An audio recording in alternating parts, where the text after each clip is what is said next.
TANNOY was founded in 1926. At that time, the radio industry was just emerging, and the company started making rectifiers to charge batteries.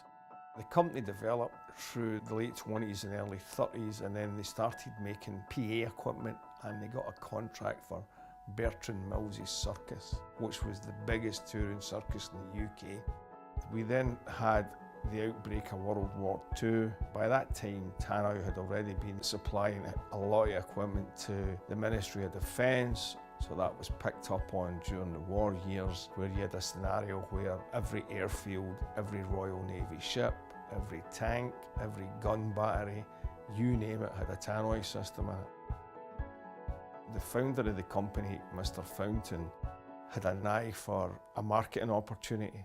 And if you look back at photographs of that time, you'll see that every product the company produced had TANNOY written on it in quite big letters. In the UK to this day, people say you're being called over the TANNOY and not over a public address system. In the years after the war, the dual concentric was developed by Ronnie Rackham, who was the company's chief engineer. That was really a major stepping stone for the company.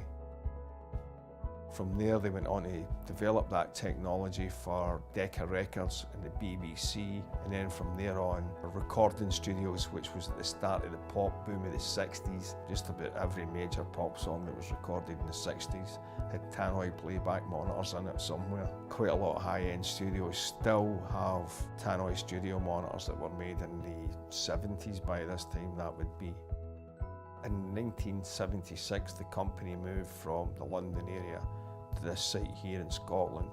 We were 90 years old last year. We're one of the oldest continuous loudspeaker companies on the planet. We've got a very rich, diverse heritage. We've been involved in all sorts of areas, from circus PAs, submarines, the House of Commons, the United Nations building, to the Burj Tower in Dubai.